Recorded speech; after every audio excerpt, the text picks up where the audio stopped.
Bonjour coach, Vincent Duluc à l'équipe. Est-ce qu'il est plus difficile de gérer les temps de jeu avant un match important quand on est obligé de gagner? Mais bonjour, non. C'est la même chose que l'année dernière. Parce que, au contraire que cette année, que l'année dernière, on avait plus de différences avec les deuxièmes équipes classifiées. Cette année, il y a l'11 que c'est à côté, mais c'est la même obligation de chercher à gagner. C'est comme ça pour une équipe comme les nôtres. On est habitué à jouer avec cette ambition. Bonjour coach, Stéphane Bianchi du Parisien. Vous avez plusieurs joueurs qui vont disputer la Coupe du Monde, sans doute, dans votre effectif, notamment un gardien de but potentiellement. Est-ce que le temps de jeu que vous leur accordez et cette Coupe du Monde entrent dans votre réflexion ou pas du tout? Je suis entraîneur de Paris Saint-Germain. Le reste, je m'en fous. Je ne suis pas intéressé à ça. Ce que je dois gérer, c'est la situation de Paris Saint-Germain. Le reste, très clair. Bonjour, Alice Lefebvre pour l'AFP. Est-ce que vous pouvez donner des nouvelles de Vitinha et est-ce que vous êtes optimiste pour sa participation au match mardi, pas demain? Tu m'as fait la question il Oui. y a 2 jours, rien n'a changé.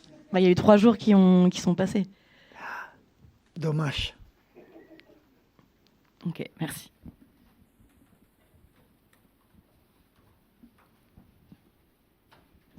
Bonjour coach, Arthur Perrault RMC. Pour revenir sur la gestion de votre effectif, on le rappelle, il y a 2 matchs dans cette semaine. Est-ce que le bon résultat face à Nantes lors du dernier match vous encourage à faire encore plus de turnover sur ce match à Angers demain? Merci. Non, on a fait la même chose. Nous avons un schéma et c'est le schéma compliqué et nous aimons d'avoir ce schéma compliqué parce qu'il y a beaucoup de matchs, mais on est très content et on adore avoir ce calendrier. Et le reste, un résultat négatif contre Lyon ou un résultat positif contre Nantes ne change rien. Je ne peux changer la voiture, la direction de la voiture pour qu'il y ait une défaite ou il y a une victoire. C'est un petit plus compliqué.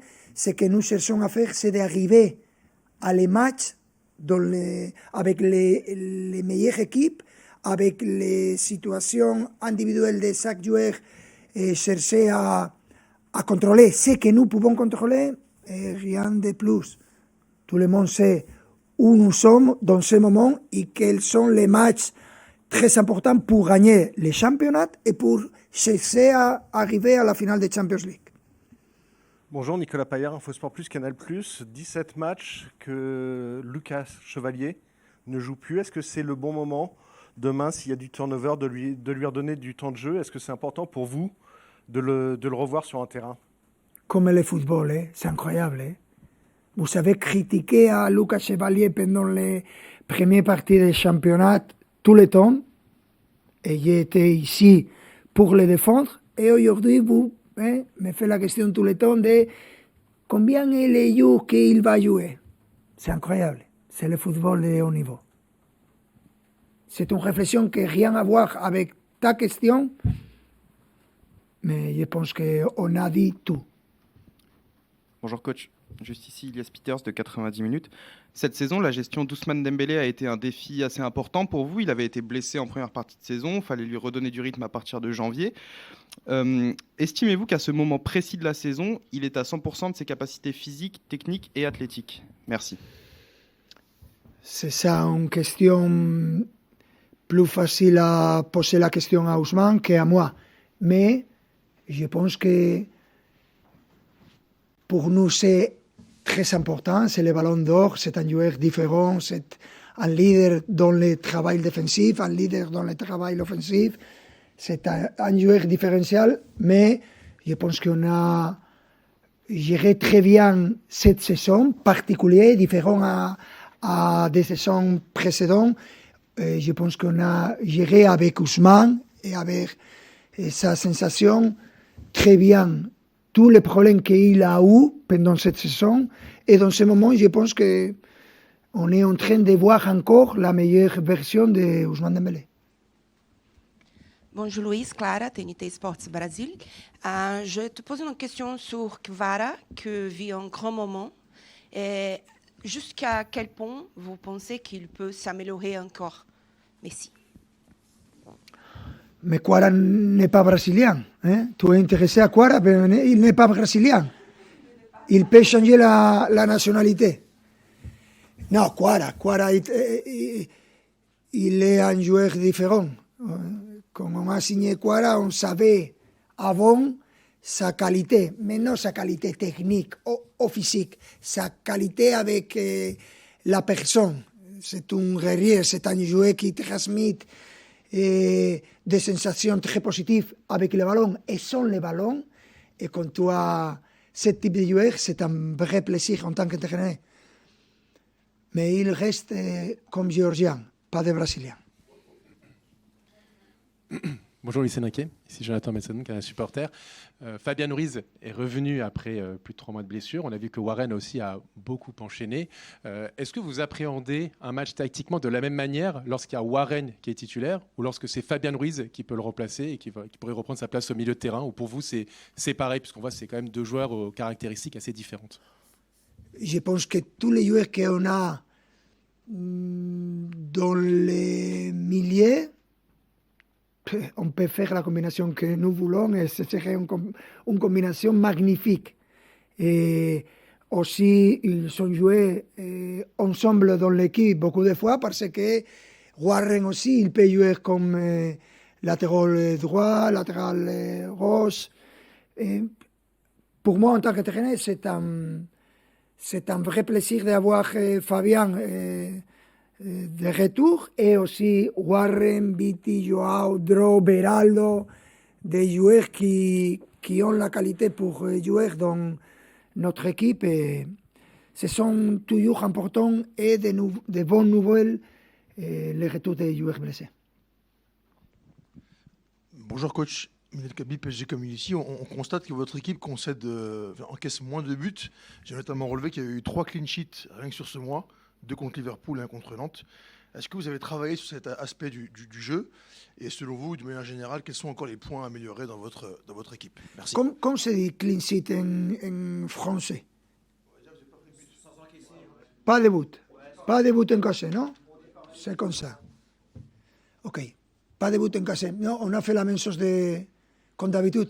Mais on cherche tout le temps à améliorer notre niveau défensif et offensif. Mais quand on marque 4 ou 5 buts, ça ne représente qu'on a fait quelque chose de différent. Et quand on ne concède pas de buts, ça ne représente qu'on a fait mieux le boulot. Mais je pense que les stats ont montré pendant toute la saison notre niveau défensif. Et ça a été très haut pendant toute la saison. Et il y avait des matchs consécutifs qu'on a encaissé des buts, mais ça ne représente qu'on n'améliorait pas notre niveau. C'est une obsession pour nous, parce que j'aime jouer et j'adore jouer bien au football, mais pour jouer bien au football, tu dois savoir défendre et tu dois faire beaucoup de pressing pour chercher à prendre le ballon le plus vite possible, et pour ça, tu dois être très courageux et très ambitieux, et c'est ce qu'on pense qu'on a dans cette équipe. Et après, jouer bien avec le ballon, c'est une condition sine qua non dans notre équipe. Bonjour coach, tout au fond. Vous nous aviez dit après le match face à Liverpool que vous n'aviez pas forcément de formule magique pour expliquer le succès qu'a ce Paris Saint-Germain sous votre règne. Pour avoir interrogé pas mal de supporters, eux vous prennent vraiment pour un magicien. Est-ce que vous estimez avoir quand même quelques talents de magie au Paris Saint-Germain? Merci.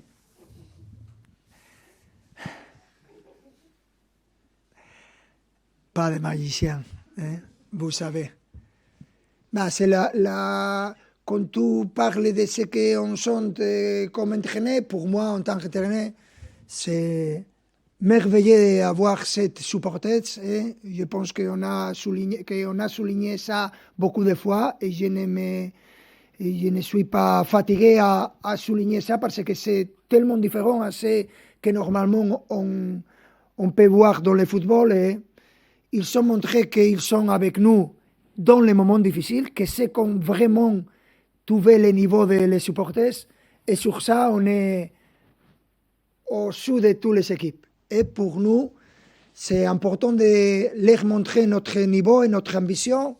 Et après, on savait que le football, c'est beaucoup de fois injuste, mais on accepte ça. On est dans la compétition que nous aimons, mais on cherche à arriver encore un petit plus loin.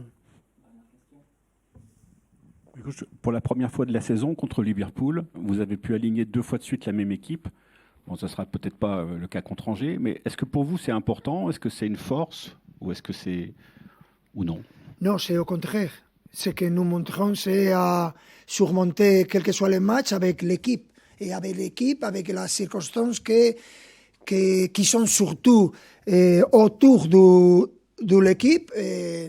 Savoir que n'importe quel que soit le joueur au milieu, n'importe quel que soit le joueur qui joue comme attaquant, n'importe quel que soit le joueur qui joue dans la défense, n'importe quel que soit le gardien, vous pouvez voir plus ou moins les mêmes choses parce que chaque joueur a sa capacité, sa qualité individuelle, mais la stratégie, c'est comme on montre chaque match, c'est la même chose. C'est ça que c'est être partie d'une équipe et je suis content de que ce soit comme ça. Merci.